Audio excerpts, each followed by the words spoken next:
So Ruth specializes in mycorrhizae. Did I pronounce that correct, Ruth? Yes, mycorrhizae. Mycorrhizae and beneficial fungi for the offices of Fungi Perfecti. Her educational focus in college was on environmental sciences, and her love of the natural world and passion for gardening has led her down the path of sustainable agriculture and mycology.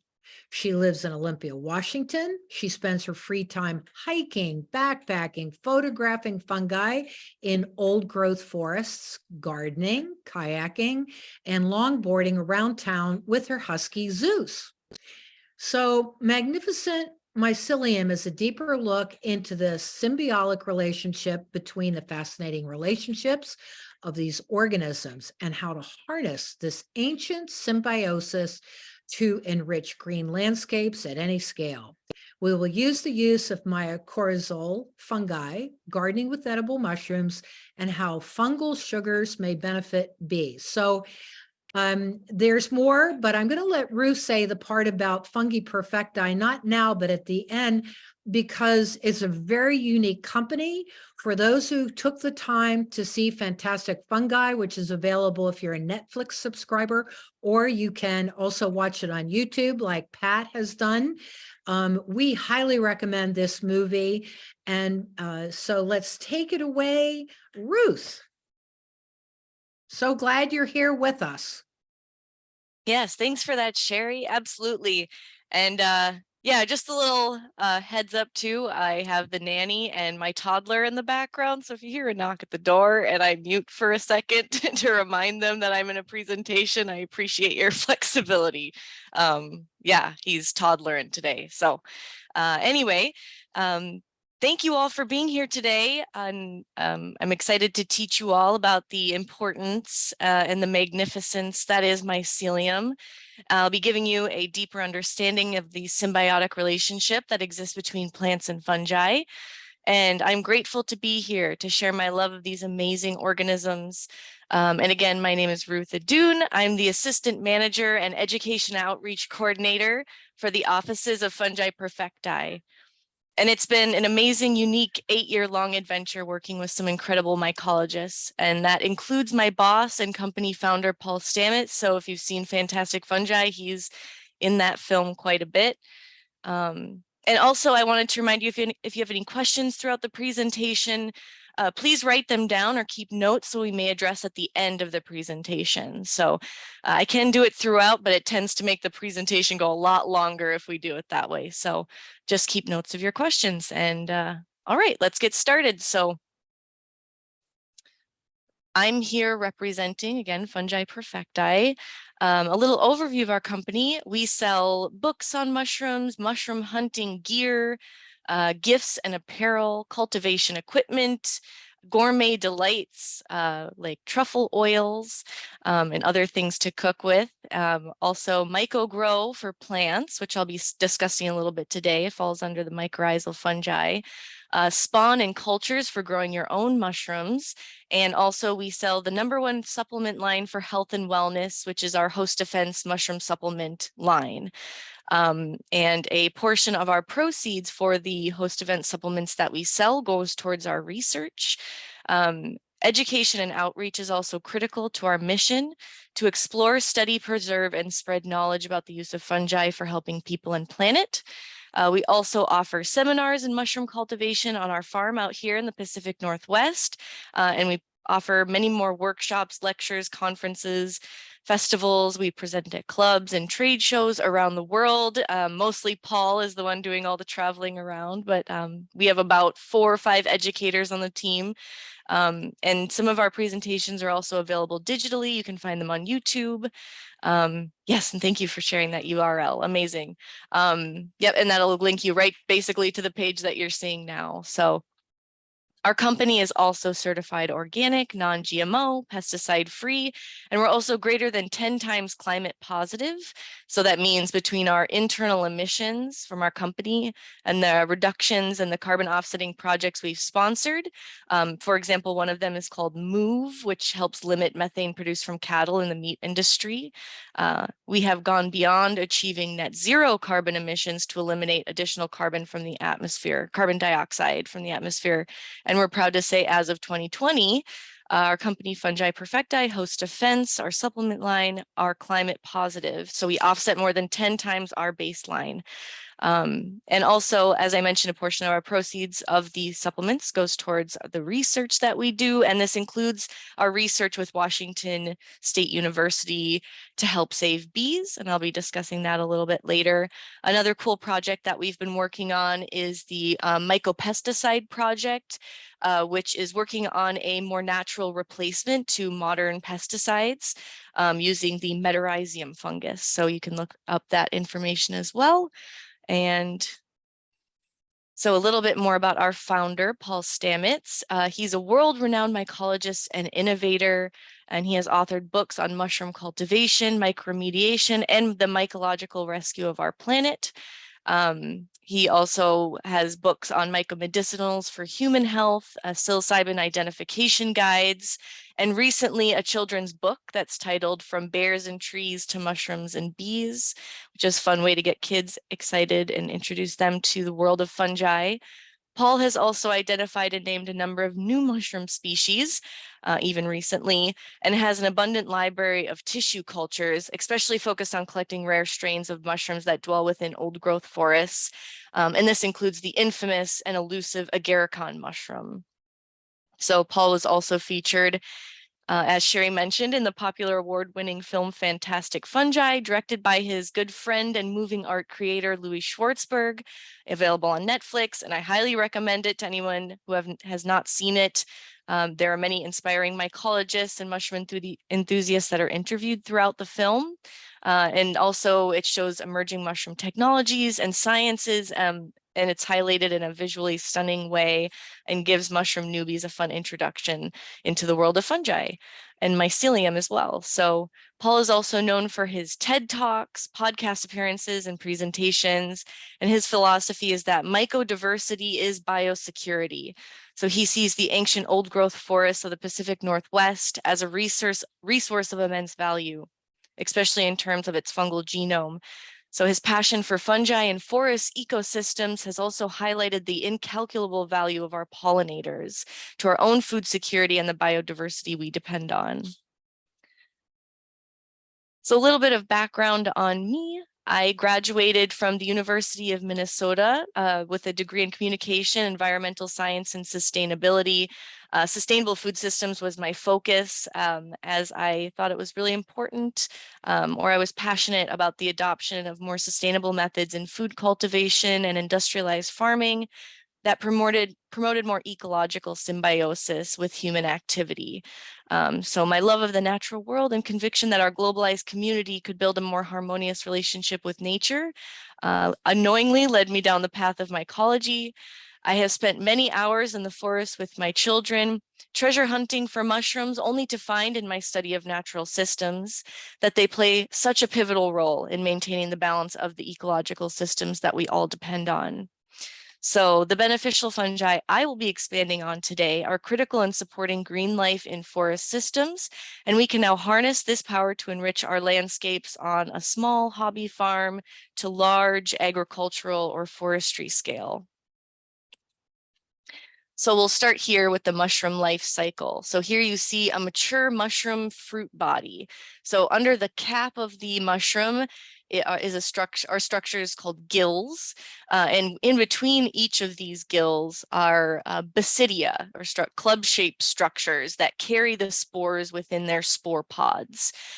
This then releases the spores into the environment, and the spores that are released are monokaryotes. These monokaryotes are looking for other compatible monokaryotes to mate with. And once they do, they become a hyphae here. And they once they've mated with that compatible hyphae monokaryote, they become a dikaryote, expanding into what's known as mycelium, this web here you see. The mycelium continues to grow into a mycelial mat, gets more complex and concentrated, and as conditions become more ideal, so the temperature drops, humidity goes up, so like rain conditions, spring, fall rains, a baby mushroom will form. And that's what's known as a primordia. You see this little cap. And as conditions continue to be right, temperatures, it will continue to mature into that fruit body mushroom, continuing that life cycle once again. So these mycelial networks, this part, the underground web-like structures of all mushroom types are far more broad-reaching and important than we can fathom. So beneath every step we take, there's over 300 miles of mycelium. That's if we were to stretch the fungal cells from end to end, pulsing with life, siphoning nutrients, and reinforcing our soils. So these thread-like organisms, comparative but far more broad-reaching than a plant's root system, is only one cell wall thick, and it's in constant communication with the host environment at the molecular level. As fungi evolved, they developed the ability to externally digest food, and they're able to do this by releasing enzymes and acids into the surrounding soil, and then they absorb these nutrients they have within reach. And the mycelium is capable of exploring a volume of soil 1,000 times greater than that reached by the plant roots, bringing more macronutrients to the plant.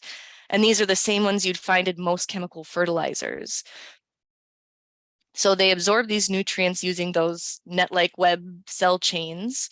And this means of digestion benefits plants because back when plants were still evolving, they lacked these digestive juices, largely relying on the fungi for survival. This confirms how critical fungi have been in the formation of our natural world.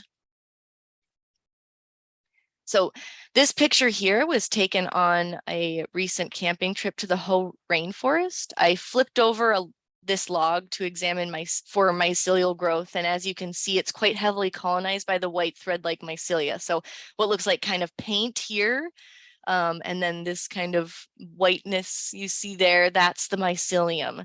And then here is a close-up of that same log that I flipped over. And next to it here is a map of the internet, which is similar to mycelium in function and design. And you see these thicker threads here. That's what's known as the hyphae, and the little kind of filamenty materials, this mycelium. And my mycologist, Paul Stamets, has coined mycelium the Earth's natural internet. Mycelium is a conscious organism, which we are just starting to learn how to communicate with and utilize to remediate and empower the natural world. Paul also describes mycelium as being, quote, a vastly intelligent system that allows fungi and plant life to communicate with each other. However, unlike the internet, mycelial networks are sentient, more like externalized neurological networks, which has also led mycelium to be expressed as the neurological network of nature, with trails and cellular pathways resembling that of neurons in our brains. Mycelia are living and aware of their environment, reacting to change and responding, ever adapting and evolving to the needs of the host environment, end quote. So this is a mycelial mat, this kind of pillowy, thick structure. That's when the mycelium gets really concentrated. And next to that is a microscopic view of a mycelial mat. And then an extreme microscopic close-up of that same mycelial mat. So what's interesting is they're not like tubes. The nutrients don't just go straight through. They channel the nutrients through the network backward and forward, or backward and forward, side to side, up and down, going wherever they are needed most in the forest. The mycelium will send those nutrients to the plants. So mushrooms can be placed into 4 main categories. There's the saprophytes, the parasites, the mycorrhizae, and the endophytes. So the main recyclers are the saprophytes and the mycorrhizae. And these 4 species all differ in the way that they nourish or feed themselves.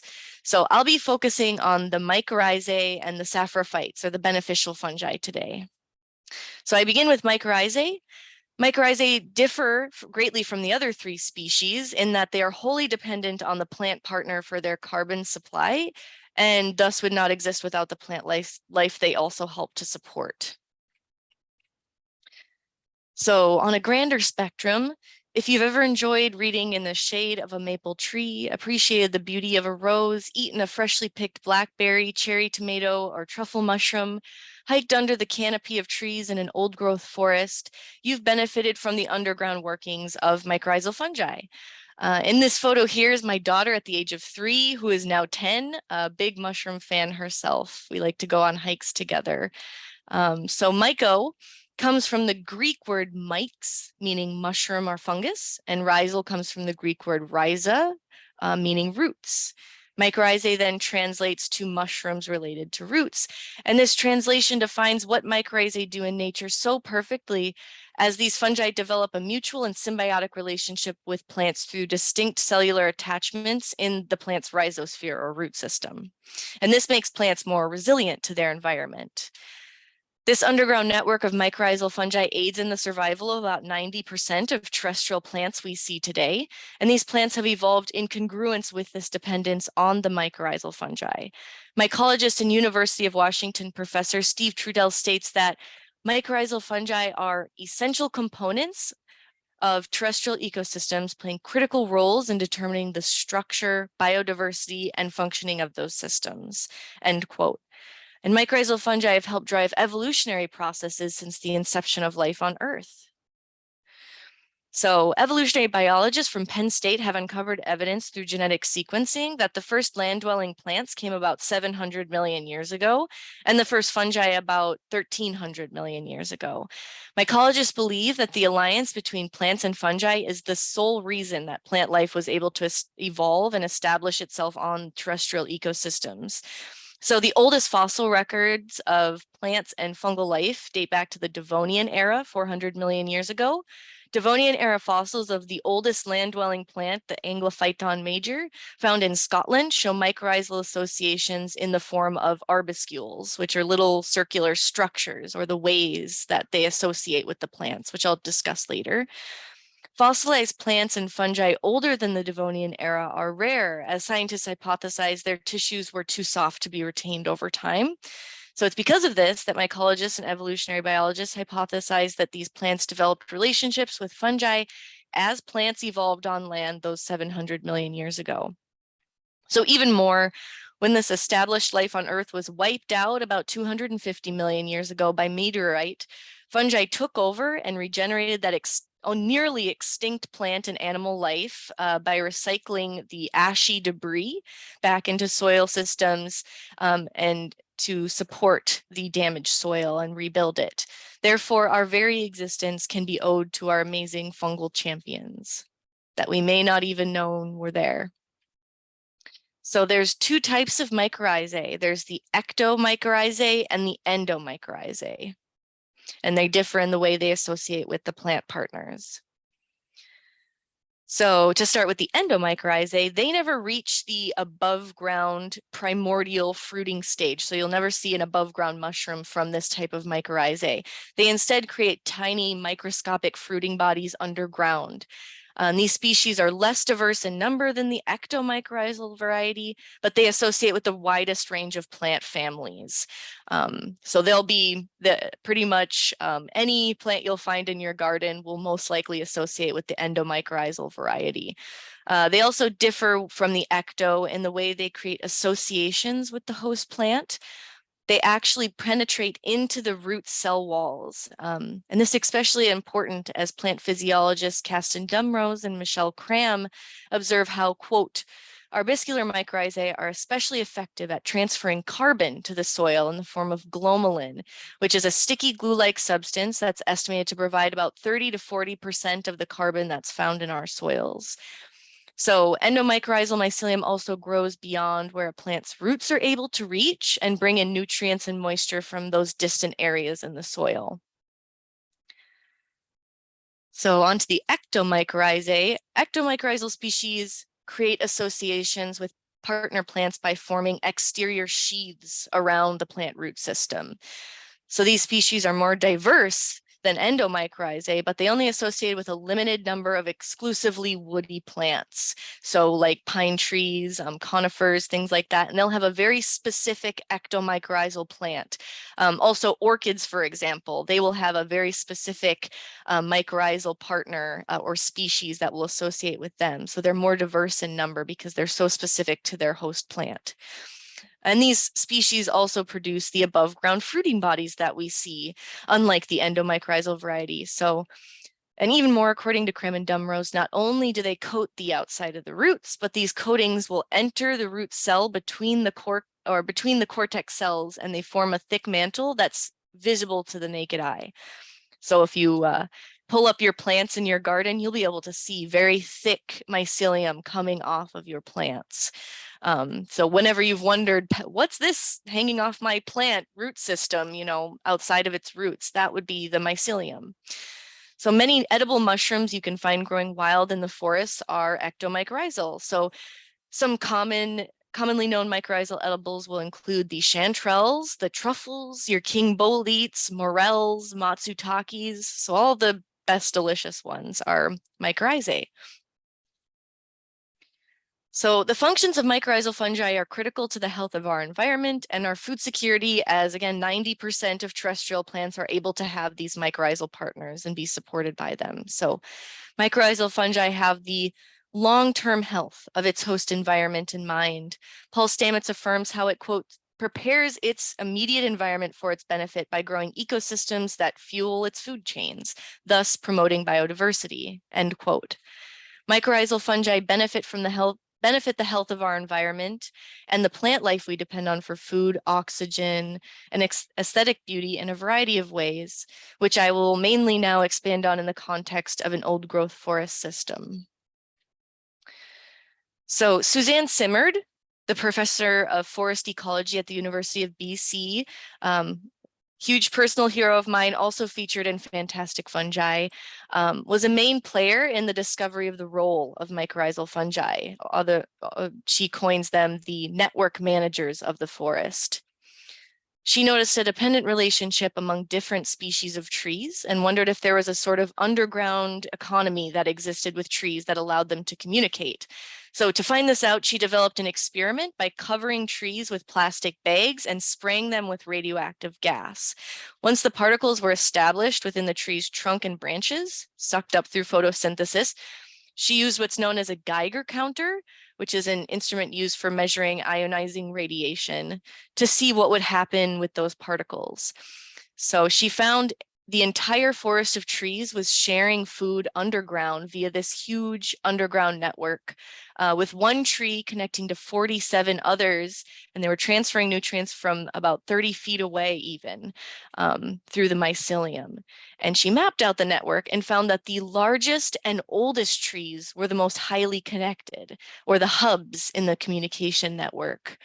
So one of the reasons for this is, as a plant grows, take a young Douglas fir sapling, for example, these fungal allies will help transfer carbohydrates and other nutrients from those older trees to the sapling as it's shaded beneath the parent trees and can't access sunlight and get food that way.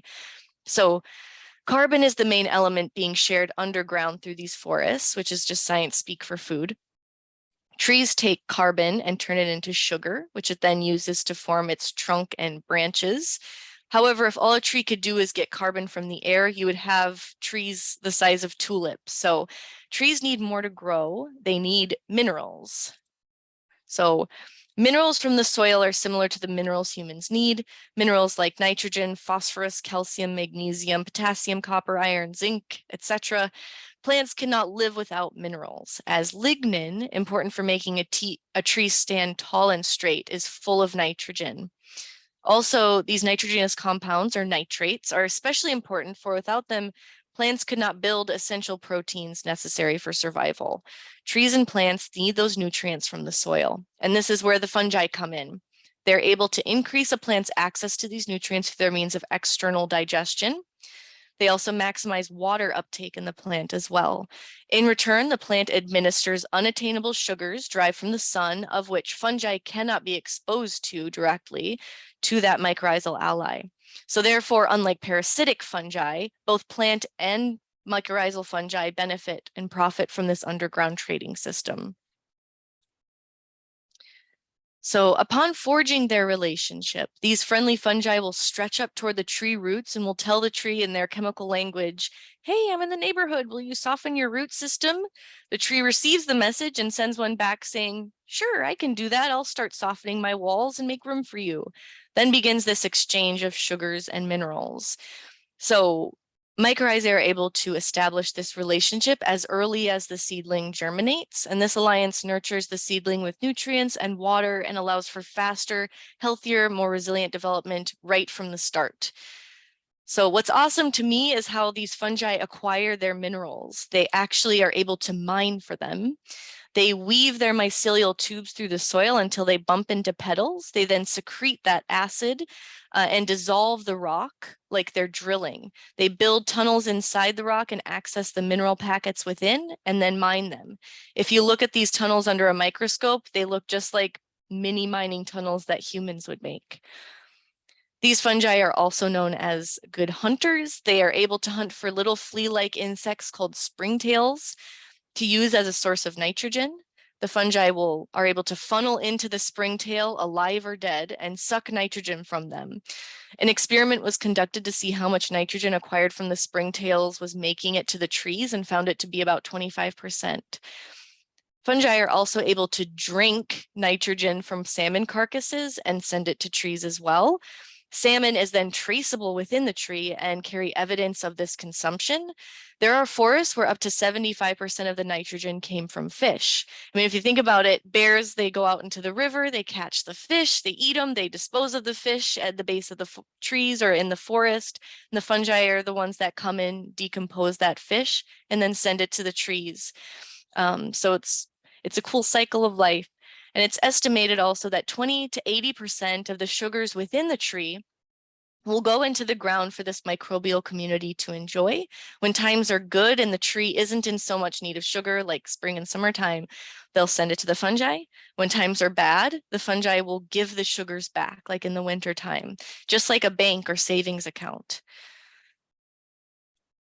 So these plants also, these fungi also increase plant fitness, which can help the plants become more resilient to environmental extremes and give them a better chance of survival in various weather conditions, as well as shifts in temperature caused by human activity that we're seeing now.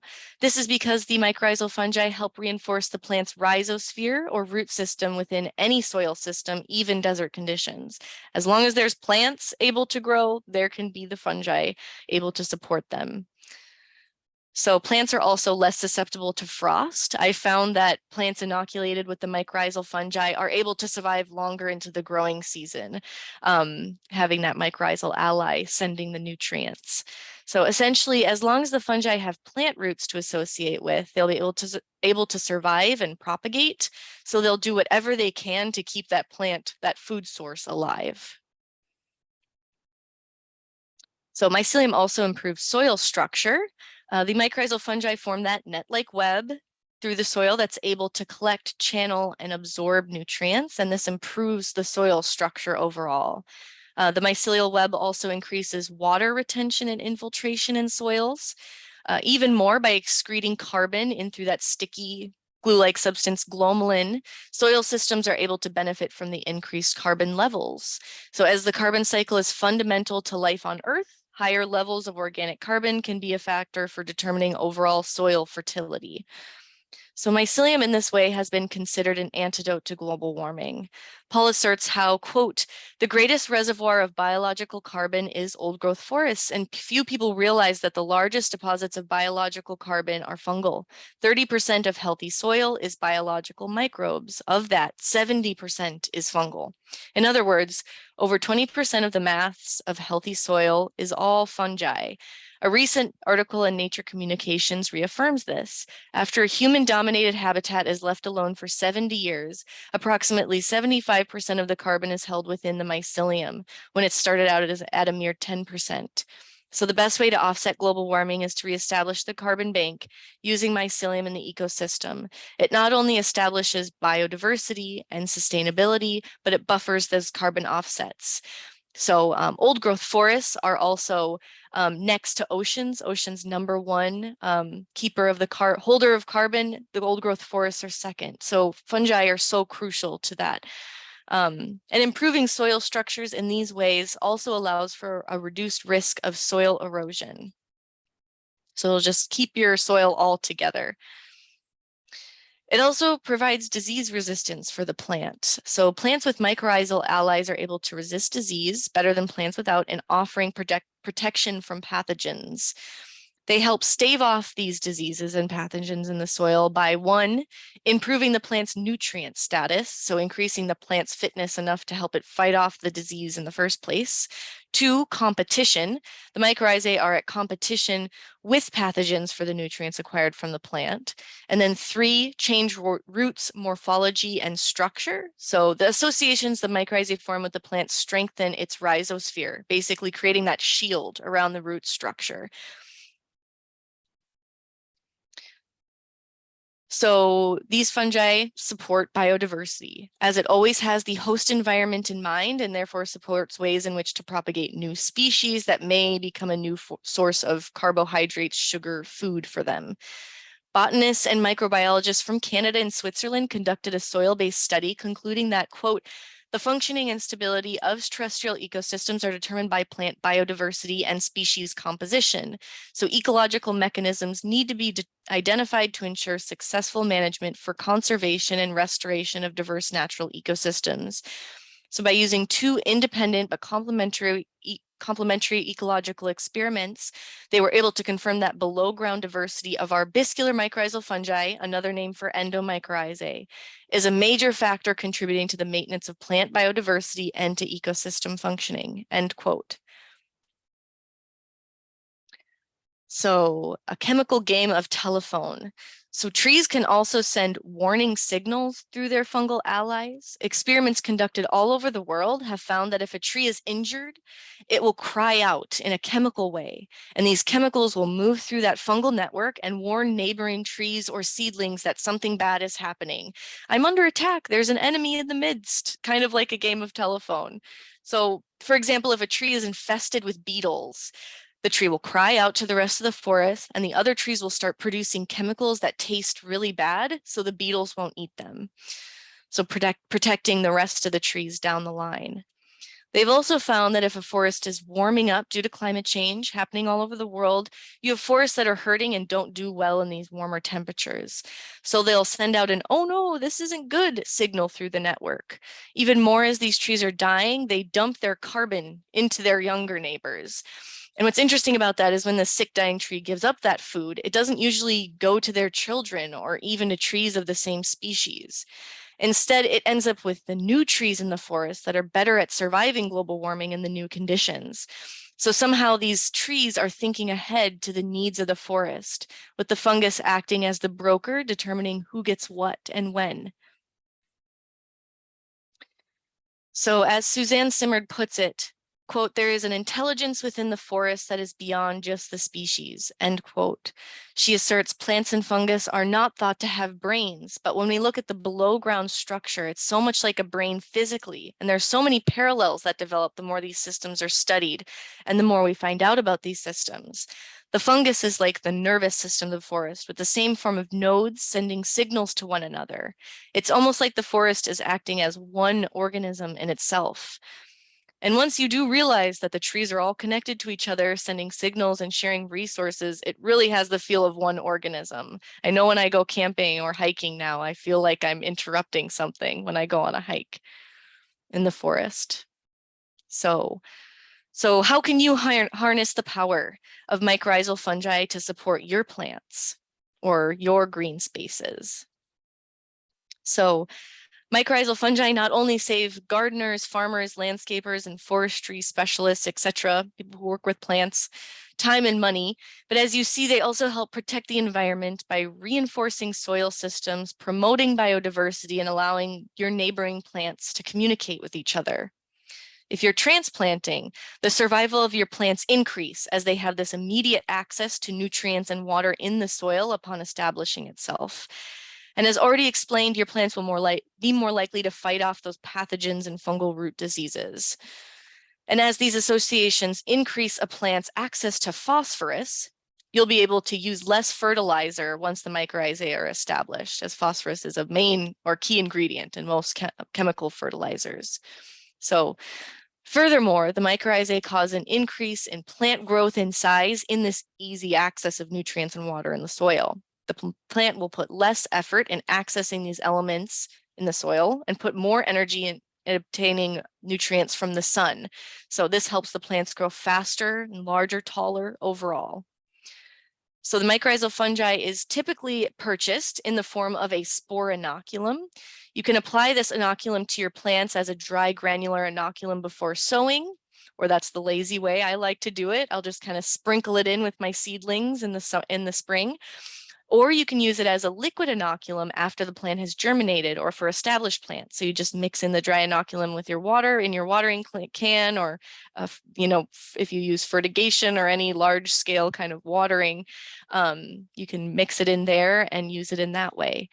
The best time to inoculate plants is in the fall and the springtime, as the mycorrhizal spores are activated by the enzymes that the roots are letting off that time of year. So our company, Fungi Perfecti, sells mycorrhizal inoculum in various forms.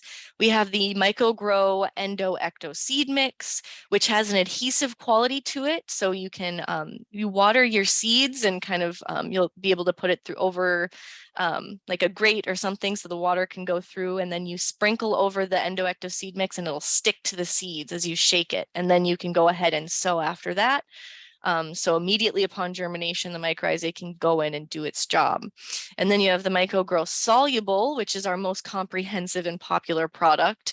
So that has endo-ecto mycorrhizae, but also humic fulvic acids, biological disease control organisms, and kelp, and other additives that also help support the soil microbiome, not just the plant. So it's very comprehensive and can be used at any point for seedlings and also for established plants, transplants.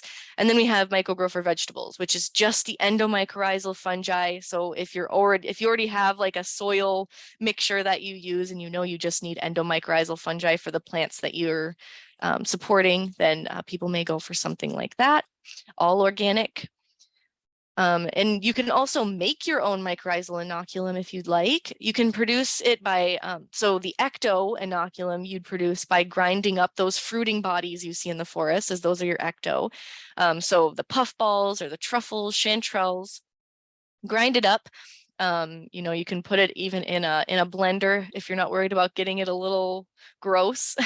And then you add the inoculum to your soil by dusting your seeds or mixing it with water after germination. But you want to make sure that you're going to be putting it under plants that benefit from that type of fungi. It's very plant specific.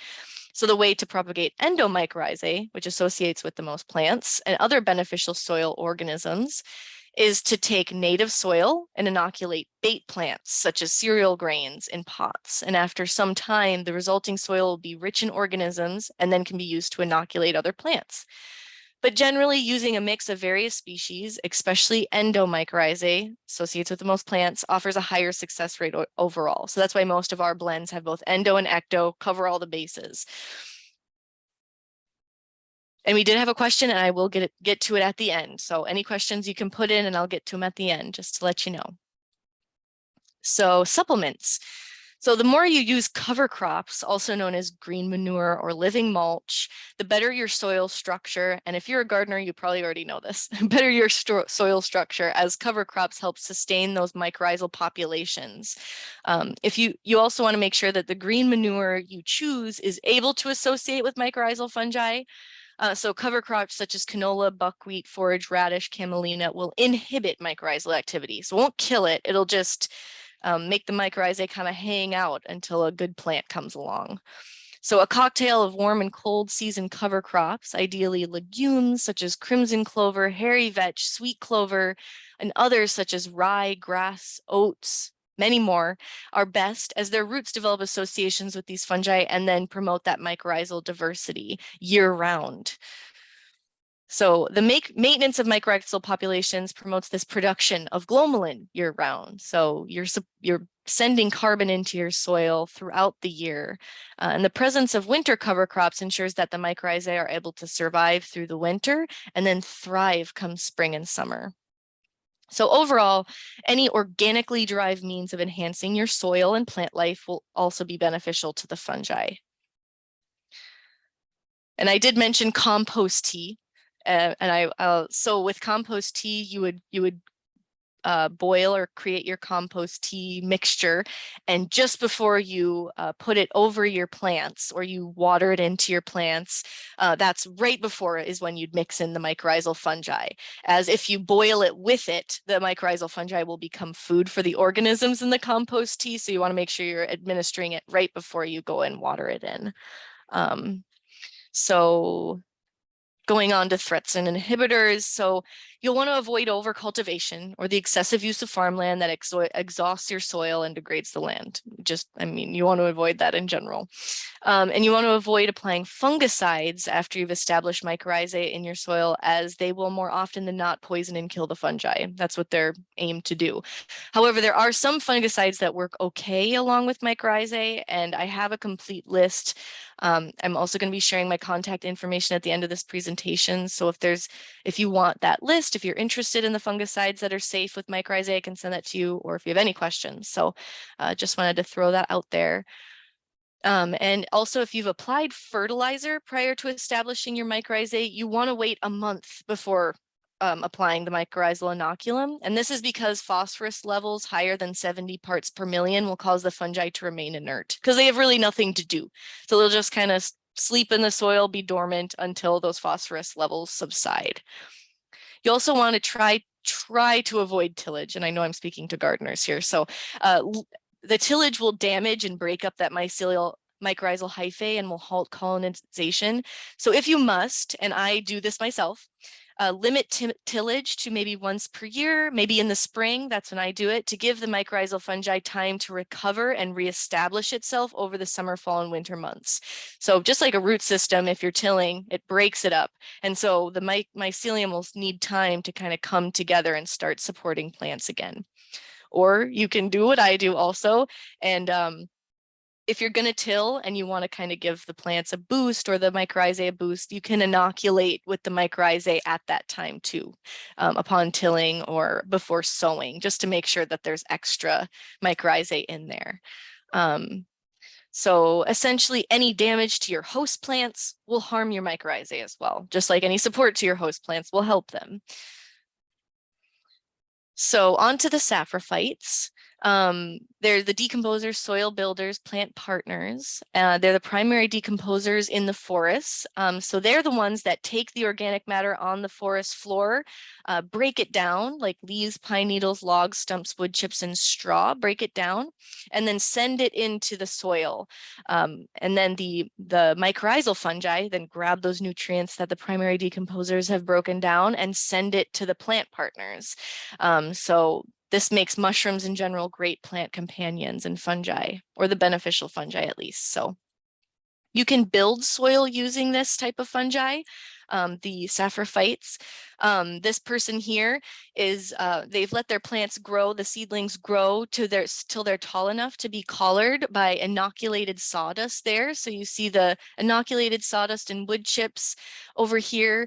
And then as the mycelium colonizes, it becomes really thick with this white mycelium, and then over time breaks it down to really rich and healthy soil. And you see them covering it with straw as well to help with moisture retention. And so the fungi aren't exposed to direct sunlight. So it helps with shading.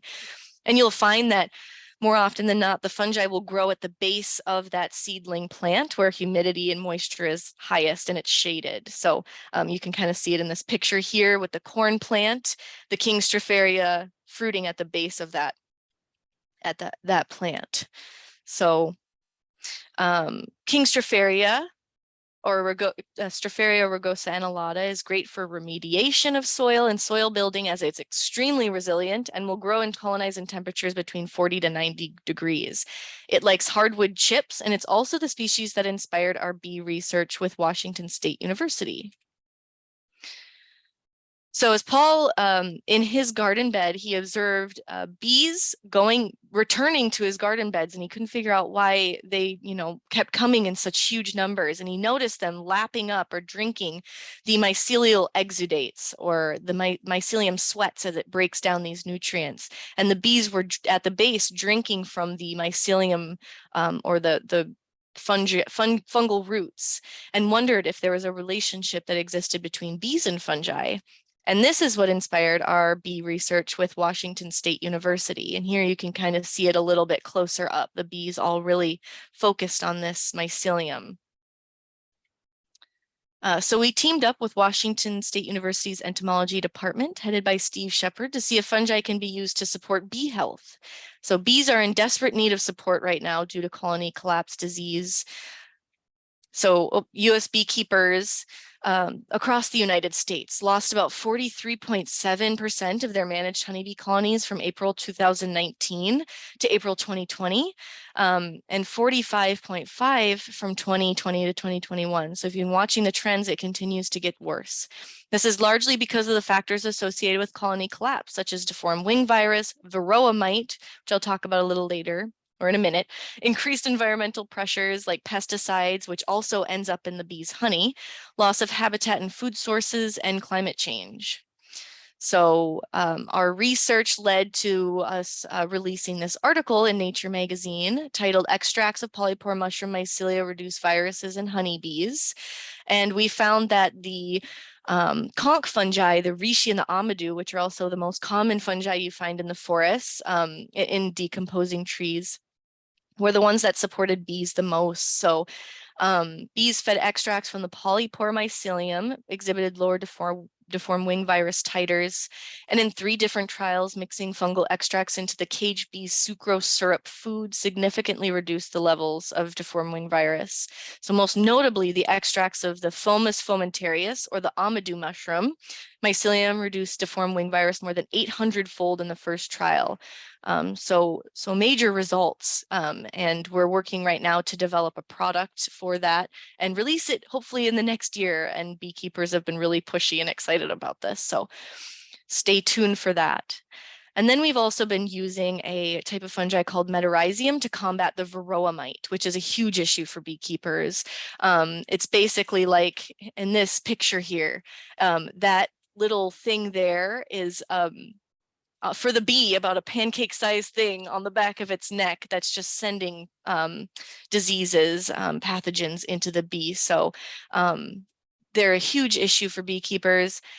So the second major finding to come out of our research partnership with Washington State University, the first project developed the fungal extracts to support the bees' immune systems, and the second one is a different fungus, the metarhizium, and it's used as a biocontrol. So bees have high immunity to fungal spores, while the mites don't. So the fungus functions as a miticide. It germinates, drills into the mite, proliferates, and then kills the harmful pest from the inside out. So over 2 years of research, over 27,000 mites tested for infection levels to develop the most effective metarhizium strain that will withstand hive temperatures. This was the biggest hurdle in the research, as the hives reach up to 95 degrees Fahrenheit.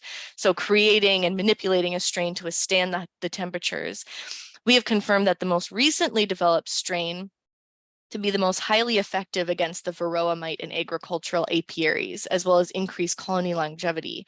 So, and this article that was released in 2021 was titled Directed Evolution of Metarhizium Fungus Improves Its Biocontrol Efficacy Against Varroa Mites in Honeybee Colonies. So you can look that up. It's really fascinating stuff. And we hope within the next 10 years, we have an alternative to harmful miticides and pesticides in apiaries, as well as crop agriculture. So currently we're awaiting EPA approval to use metarhizium in agricultural hives. And the bee immunity project that we're working on, our product, we hope to have available in the coming year. So how can you at home support bees in the meantime? So a huge part of this puzzle is the fungal decomposition of wood, or just access to fungal sugars. So by inoculating logs, stumps, wood chip beds on your property using spawn, ideally from the polypores I mentioned, the reishi, the amadou, you're building an ecologically beneficial environment for your bees by mimicking natural processes and encouraging mycelial growth and access through decomposition, ideally on top of establishing a diverse range of pollinator-friendly plants.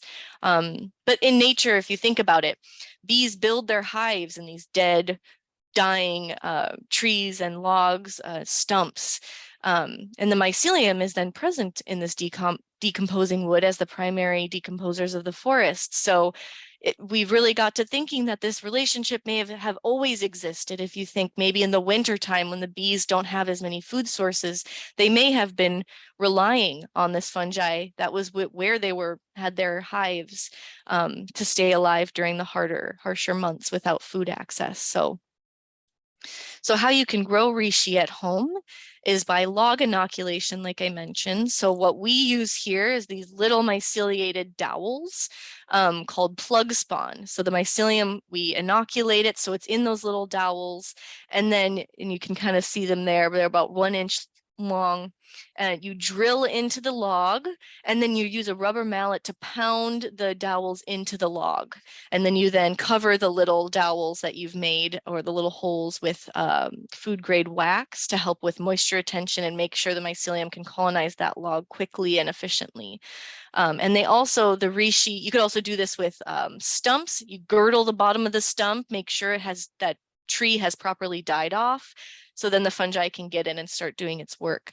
It also makes beautiful landscape additions. As you can see, it's this bright red, beautiful fungus, the reishi mushroom here. That's the one that has been studied to help support the bees the most.